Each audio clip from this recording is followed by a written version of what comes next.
Thank you, Angela. And today we truly give thanks for a glorious, glorious day. Welcome to our love stream, to everyone joining us online and everyone joining us in consciousness. It is great to be here today. And I'm going to ask you to please join me in this opening affirmative prayer. So right here and right now, we just recognize the living Spirit Almighty, that one perfect cause, the one expressing as everyone who is joining. It is all in all. So in this consciousness of oneness, I know that today's service is a perfect expression in the mind of this one. And I know everything flows in perfect divine order. And I know our speaker today, Rev Ann, allows herself to be a clear and open channel for the expression of this one. So I know that everyone who participates today is indeed blessed and is a blessing to everyone they meet. And I know that the entire universe is expanded and uplifted by this experience this morning. So I declare it good and very, very good. And I give thanks that all this is so, and so it is. Our inspirational reading this morning is from the Sands of Mind magazine for April 2021, this month. And it's titled, Tapping into the Eternal You. The collective dis-ease of humanity is that people are so engrossed in what happens, so absorbed in the content of their lives, they have forgotten the essence, that which is beyond content, beyond form, beyond thought. And that is from Eckhart Tolle. There is something divine about us that we have overlooked. There is more to us than we realize. Man is an eternal destiny, a forever expanding principle of conscious intelligence. And that's from Ernest Holmes, The Sands of Mind, and page 388. Our suffering would be over if we understood our formless reality. Most of us live in the belief that our things up around us, that we have things up around us. Our lives are cluttered up with things, material things, things to do, things to think about. This keeps us in precisely what we are looking for. The self-awareness that comes to us when we stop to smell the roses. We are looking for peace, and we are trying to figure out what is beyond the struggle. We ask, what is the point of all of this? It is the precious you that is beyond the form-filled dimension you live in. It is the eternal you that is your true essence. The eternal you needs nothing to enhance it. It lives in the dynamic flow of love, peace, and prosperity. It sees love where others see fear and anger. It is not caught up in the struggle and strife of this world. You can only find this precious aspect of yourself by sitting in the quiet of your own soul. In the quiet, you begin to fall in love with yourself, but not from the ego's point of view. You discover you have nothing to prove because you are the proof. Through being less in the ego's perception, you in fact become so much more. You become the light that lights up the world. And the affirmation for today is, I awaken to my true identity as eternal life. And with that, we are going to go into our praise song today, Joy in My Heart.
And now it is time for the prayer of our center.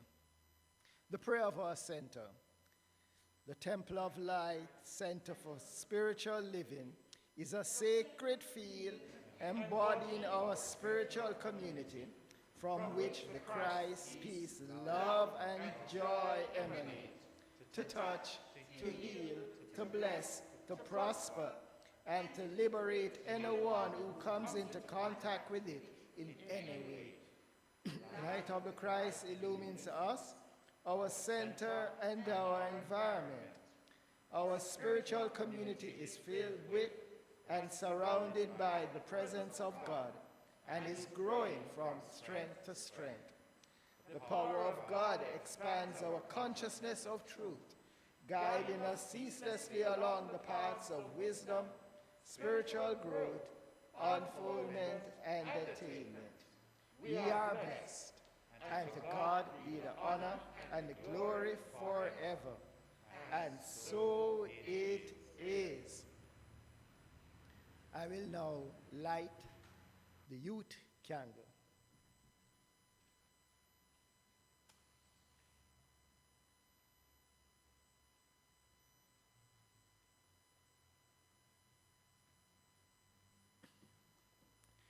And to all the youth of the world, we love you. We appreciate you. We salute the Christ in you. We see you as shining lights unto your world. And God is blessing you now. And so it is. And now it's time for one of the favorite parts of our service, our mission song.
Thank you. That's so uplifting. And now it's time for our announcements. Our floral creation was beautifully arranged by Marshall O. Whiteley, reminding us of the beauty of nature as we are blessed with showers of rain this past week. Thank you, Marshall O.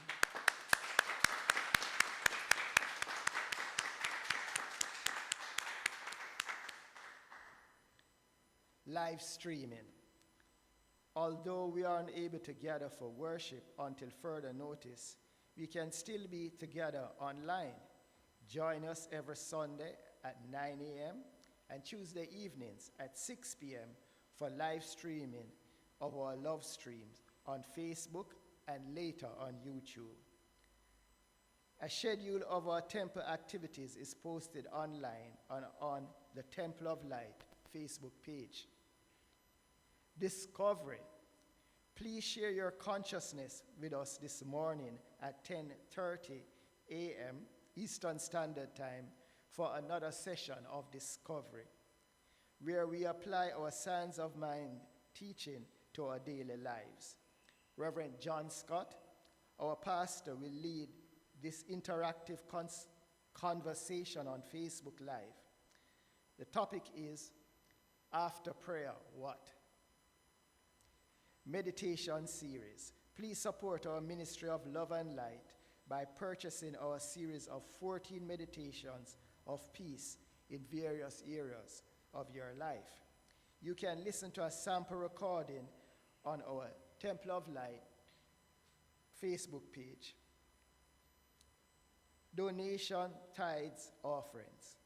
If you feel moved to support our ministry, please visit our donate page at donate.templeoflightcsl.org to find our banking details or to donate online. We are grateful for your generosity for helping us to be a beacon of light in this world. Prayer support. We continue to respond with prayer to the challenges of this special time. A practitioner is available to pray with you immediately following our service every Sunday. On duty today is Carol Charlton, and the number is 876-289-0907. This concludes the announcements. So please join us in the singing of our first hymn, God is My Perfect Light. The words are now on your screen.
Yes, God is our perfect light.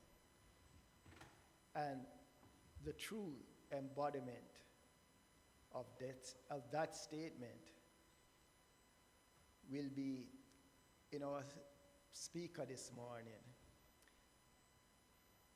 metaphysician extraordinaire and the embodiment of love and light, our assistant minister, Rev Ann Shand.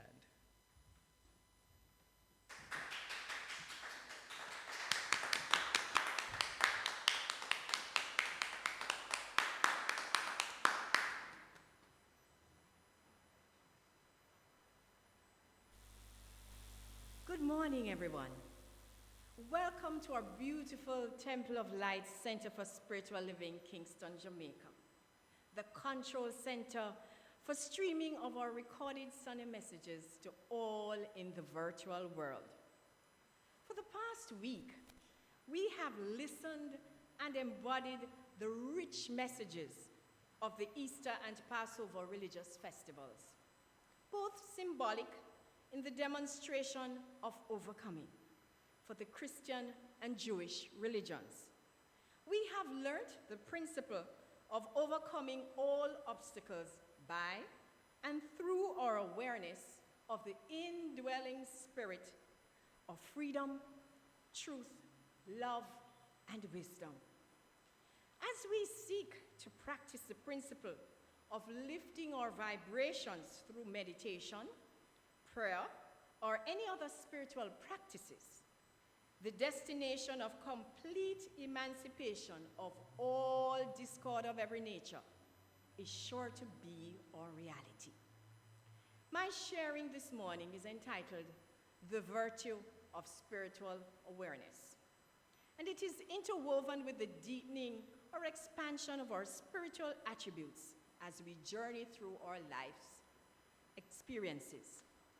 Virtue is considered by some to be an old-fashioned word, but this morning I'm staying true to one aspect of its meaning, that of, by the Oxford Dictionary, a good and desirable personal quality, the quality of living in a state of spiritual awareness. This desirable pursuit of focus, paying deliberate attention with a firm intention to consciously and constantly experience our life's expression with the view of revealing our spiritual attributes through every avenue of our unfoldment. Simply living from a state of heightened spiritual awareness. Therefore, in every moment, we reveal our true nature, our godness, through the absolutes of life, love, light, power, peace, beauty, and joy. I will share a simple story that explains the concept. It is taken from the book, The Miracle of Mindfulness by Thich Nhat Hanh. He was visiting with a small family comprising of a son who was 7 years old, a young baby, and the father and the mother. During the visit, he observed that the young boy required constant adult attention, and mention was made of observing the baby at least twice per night to ensure that all was well. The question was posed to the father, and I quote, "Is family life easier than being a bachelor?" No answer. So the question was posed in another way. A lot of people say that if you have a family, you're less lonely and have more security. Is that true? End of quote. The young father nodded his assent to that, and he went on to explain, "I have discovered a way to have a lot more time. In the past, I used to look at my time as if it were divided into several parts. One part I reserved for my son, another for the mother of my children, another part to assist with baby, and another for housework." The time left over, I considered my own. I would read, write, do research, go for walks. But now I try not to divide my time into parts anymore. I consider my time with my son and the mother of my children my own time. When I help my son with his homework, I try to see and find ways of seeing his time as my time. I go through the lesson with him, sharing his presence and finding the interesting ways to keep us stimulated. So what we do during that time is of interest to me. The same treatment is used for all areas of my life. The remarkable thing is that I have unlimited time for myself. End of quote. The young father is more aware, emotionally engaged, and sharing his spiritual investment of his presence with all members of the family and still do housework. His time now is not divided into segments, but a holistic experience of giving and loving. In other words, all aspects of this young father is integrated fully in the time spent with his son, his baby, their mother, and himself, plus housework. So he has unlimited time, fully involved with all aspects of his life and whatever he's doing. So his experience of family life is completely enriching. His expression of life, filled with love, opens his awareness of wisdom as he mindfully and powerfully integrates his time with his son, his baby daughter, the mother of his children, housework, his research into a pattern without the experiences of distinction, but one seamless whole, and he has the joy of unlimited time. This is how it works with spiritual awareness. Dr. Ernest Holmes, founder of the teaching Science of Mind and Spirit, makes a series of statements I will share. They are from his book, How to Use the Science of Mind. And I quote, "It makes little difference what method one pursues in arriving at spiritual realization. The method is the way, the road he travels. The destination is the awareness. He may go through a process of affirmation and denial, but always the process shall tend toward the gaining of an inward realization, a feeling, a sense, an atmosphere of peace, harmony, and protection." I'll repeat that. But always the process shall tend toward the gaining of an inward realization, a feeling, a sense, an atmosphere of peace, harmony, and protection. Dr. Holmes goes on to say, our spiritual awareness is the secret place of the Most High. We should think of our lives as an increasing awareness, an ever-growing consciousness, a never-ceasing progress of individual and collective evolution. There should be a constant joy in expansion, an enthusiastic sense of adventure in the progressive unfoldment of spiritual awareness, end of quote. Full integration or immersion of mind, body, and spirit in all aspects of our life's expression. The virtue of mindfulness, threaded into every simple task, must lead to the enrichment of our lives unfolding into better expressions of our attributes of spirit. To live that pattern now becomes a habit, a behavior, a manifestation of beauty, joy, peace, power, light, wisdom, love, and life. It takes constant practice. One may ask, if we fall off the wagon, what happens? The Bible story of the road to Emmaus, one of the events which took place after the resurrection, gives us ideas to work with. The story is told in St. Luke chapter 24, verses 13 to 32. But before the story began, Mary Magdalene and the other women had seen Jesus the Christ. They shared the good news with the rest of disciples, who had described their story as, and I quote, idle tales, and they believed them not, end of quote. So I'll go on to the story about the road to Emmaus. At verse 13, two of the disciples went on the way to Emmaus, some distance away from Jerusalem. As they walked, they spoke of the happenings of the days gone past.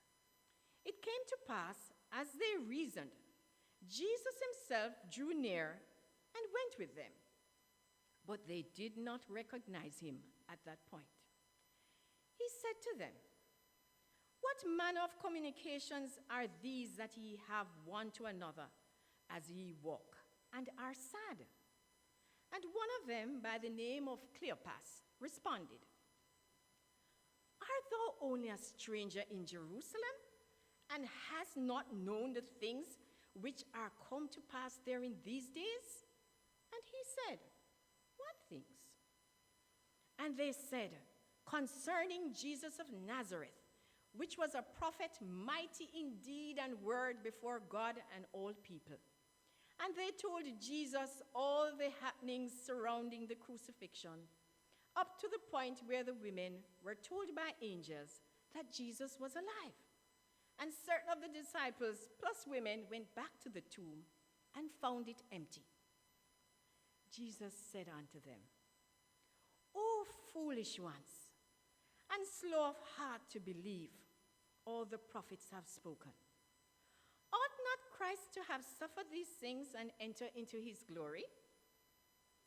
He went on to expound unto them all the scriptures relating to himself. When they got to Emmaus, they asked him to stay with them. When they sat down to meat, he took the bread and blessed it, broke it, and gave it to them. And their eyes were opened, and they recognized him, and he vanished from their sight. End of story. Imagine walking, talking, eating with the Christ and not being aware of its presence. It sometimes reminds me of myself, into the being and the doing and forgetting that the consciousness of the Christ is within until my eyes are opened. Verse 32, and I quote, "And they said one to another, did not our heart burn within us while he talked with us by the way and while he opened to us the scriptures?" End of quote. They went and shared the news. The significance of the heartburn, the stirring into the presence of the Christ as they surrendered, the awareness of the presence opened into their beings. The breaking of the bread, feeding of consciousness. But let me not get ahead of myself. Metaphysically, MOS means, this meaning is taken from the Metaphysical Bible Dictionary written by Charles Fillmore of Unity. The meaning is a place in consciousness where the healing, restoring love and life and the truth of spirit spring up and flow freely through man's being. Breaking of bread, the stirring into action of consciousness, of the inner substance of spirit. Spirit signifies bread, and the concentrating of mind upon it as the real possession. End of quote. Yes, we already possess that inner substance of spirit. The beauty of the experience when Jesus the Christ chose to remind those disciples of the truth, opening their eyes to the resurrection of life, the transition from sadness and anxiety to one of hope and joy, from separation to that place in consciousness where the healing, restoring love and life, the truth of spirit, the Christ flowed freely into their being. The stirring into action of the presence of spirit, removing doubt, fear of the unknown, to the certainty and conviction that Christ has risen, and very much springing forth in their conscious awareness of its presence in their being. What good news to share with the other disciples. This is a message just for us. Yes, we fall off the wagon into the face of sadness, anxiety, fear of the unknown, but the spiritual awareness of our being from the secret place of the Most High. Fill our minds with inspired thoughts, ideas, which flow forth into our conscious awareness, filling us with bright hope for tomorrow. This happens as we step by step deepen our realization of the presence of God as the principle by which we live our day-to-day journey of unfoldment. We consciously do this to enable us to integrate into what we do each day with the quality of the allness and oneness of spirit, mind, and body. So as we mindfully involve all aspects of our being in the tasks of each day, letting the blessing and inspiration feed our minds, then our body of affairs reflect that consciousness of good into our hands and feet. In the words of Teresa of Avila, Catholic mystic, and I share, Christ has no body on earth but yours, no hands but yours, no feet but yours. Yours are the eyes through which is to look out. Christ's compassion to the world. Yours are the feet with which he is to go about doing good. Yours are hands with which he is to bless men now, end of quote. Our eyes, hands, feet, and body are instruments of our spiritual awareness. Therefore, as we seek to perfect our realization of this way of being as a virtue, then the benefits must bless all mankind. Remember Philippians 4, verse 8? And I quote, "Whatsoever things are honest, whatsoever things are just, whatsoever things are pure, whatsoever things are lovely, whatsoever things are of good report, if there be any virtue, and if there be any praise, think on these things," end of quote.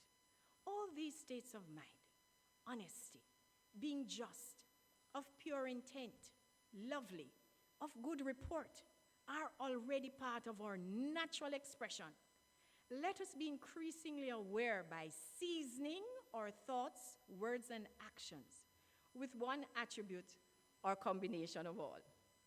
When we prepare ourselves daily to enter into the expression of life, let us be passionate, enthusiastic, and with joy do and be our spiritual work.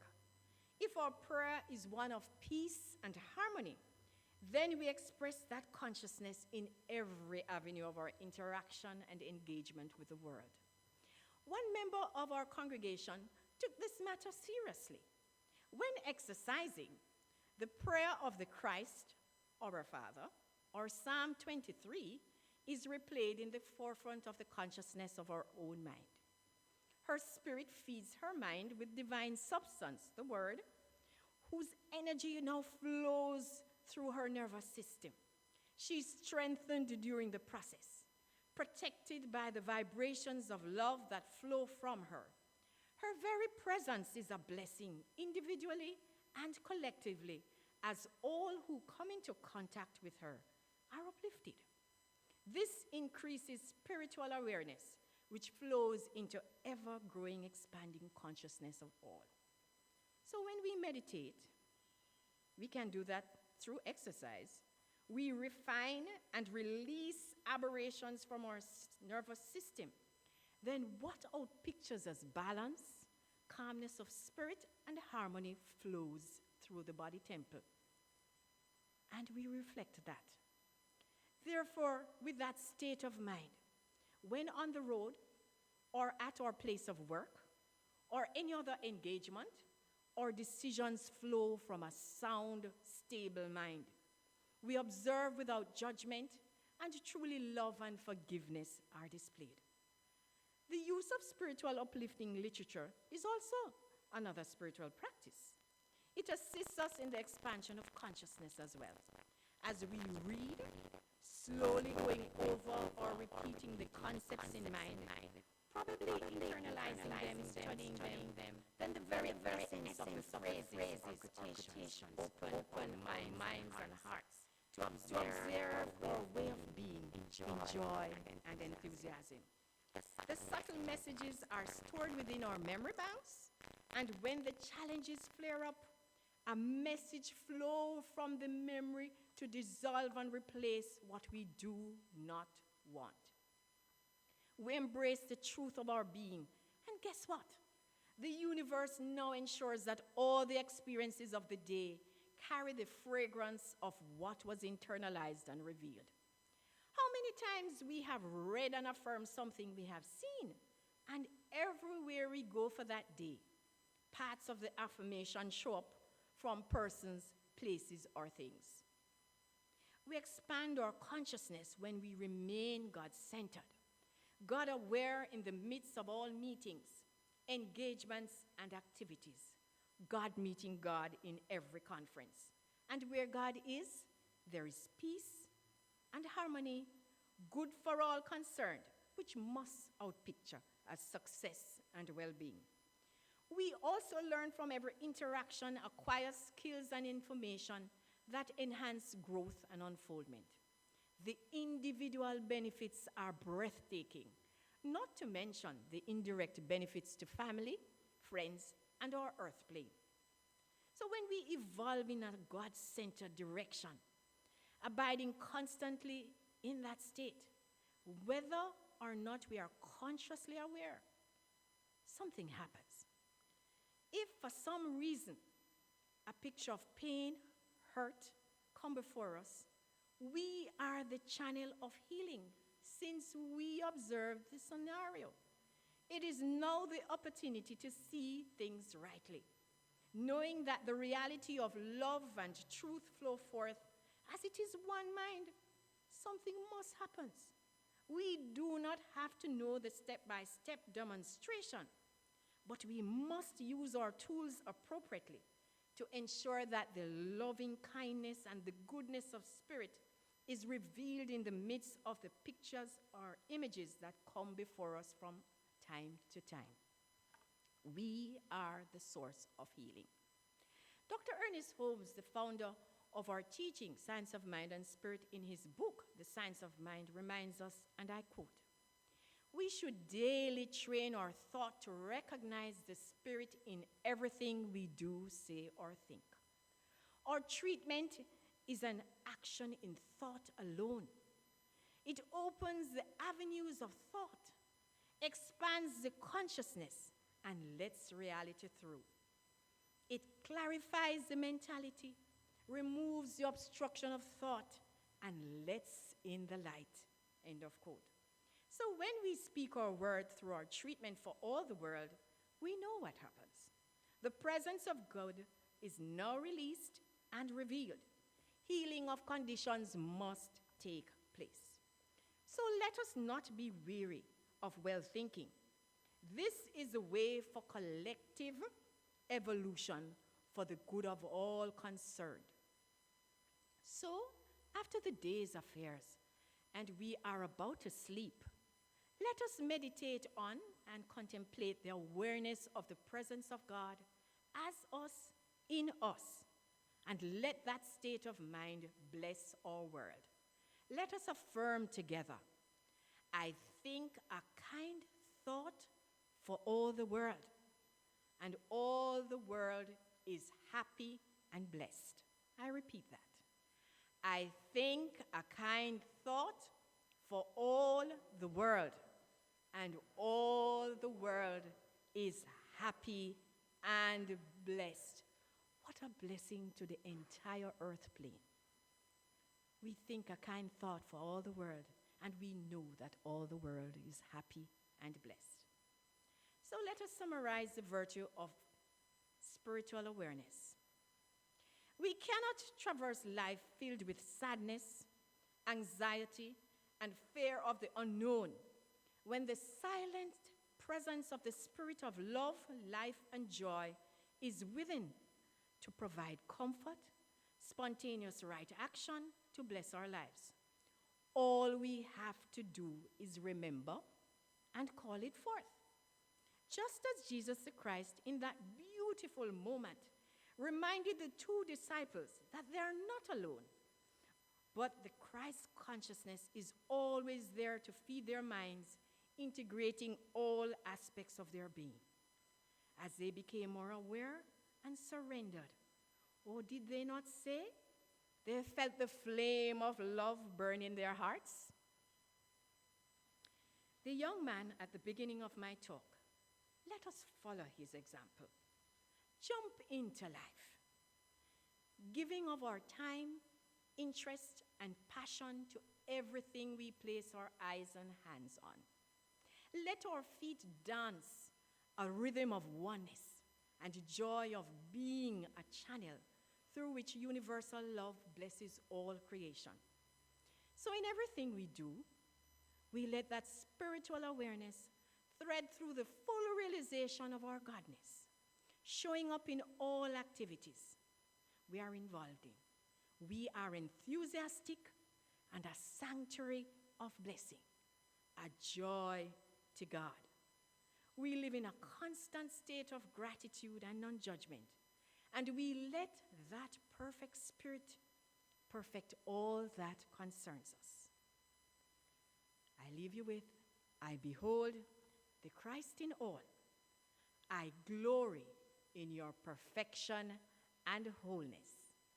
Namaste.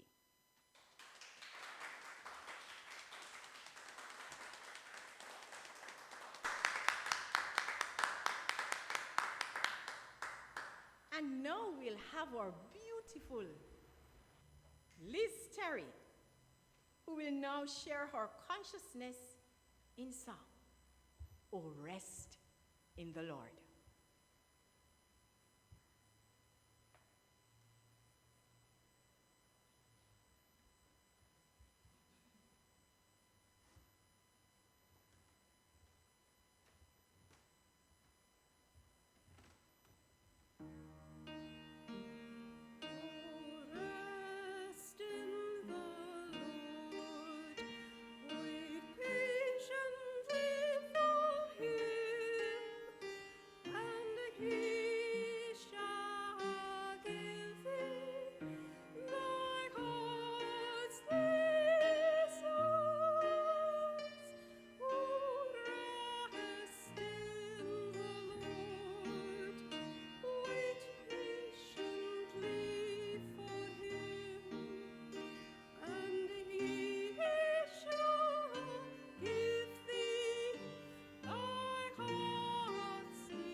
Thanks, Liv.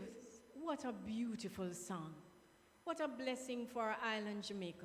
Oh, rest in the Lord. Thank you again, Liz.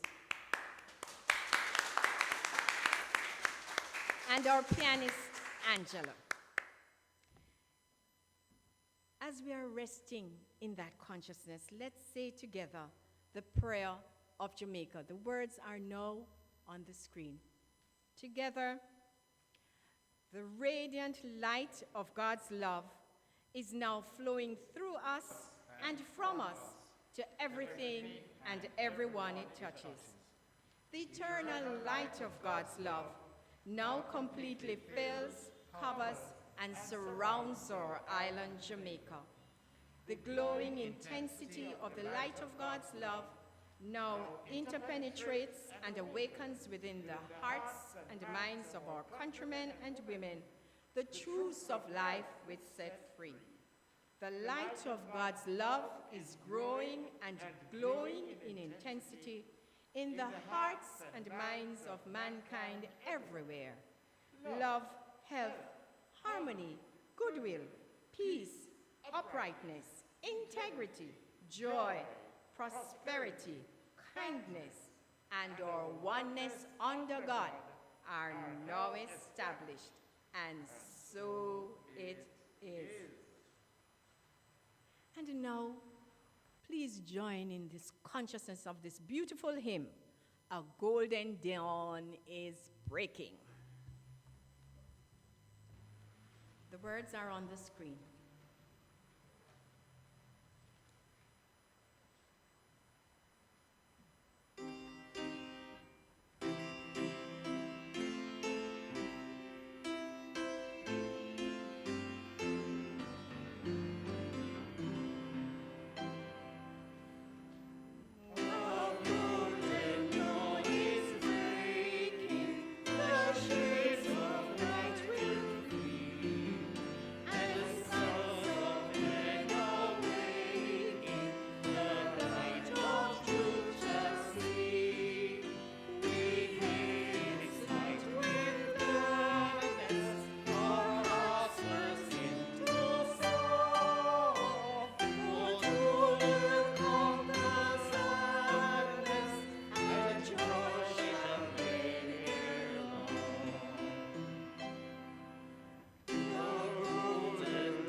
Of truth within.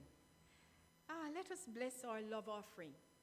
And for those who are on Facebook page, just go straight to that donate button. But yes, before you press to get all the information, let us together say, lovingly I give, joyfully I receive. Be thou fruitful, increase and multiply. Bless, prosper, and enrich everyone whom you touch, and replenish all of my financial affairs. So be it. Thank you, Father. And so it is.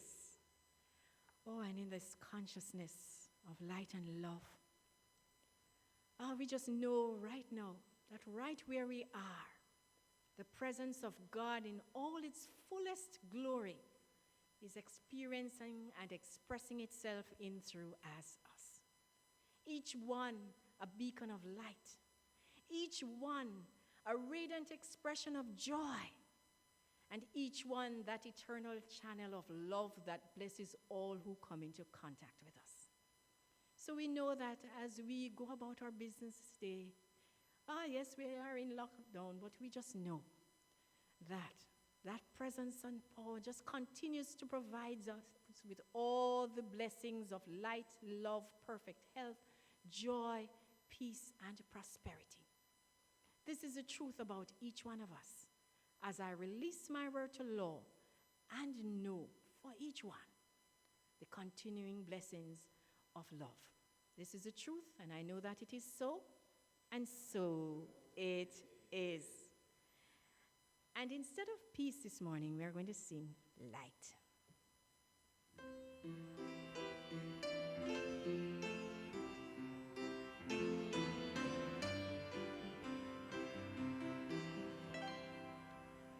Let there be light on earth, and yes, it begins with me. Yes, there is light on earth, for right that was meant to be. With God as our power, and we all are we. Yes, we walk with each other in perfect harmony.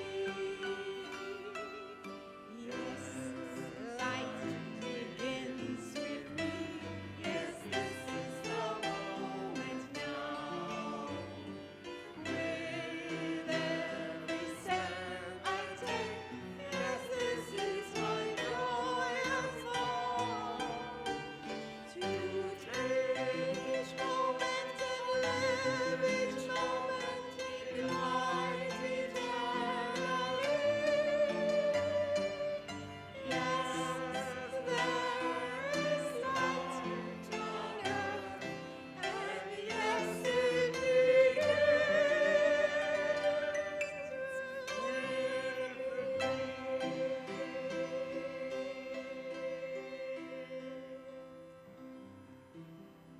Yes. Remember on Tuesday, we have practitioner Courtney Johnson sharing his consciousness under the theme of oneness. And next Sunday, our beloved pastor will lead our Sunday morning again. Friends, have a wonderful week, and to God be the glory.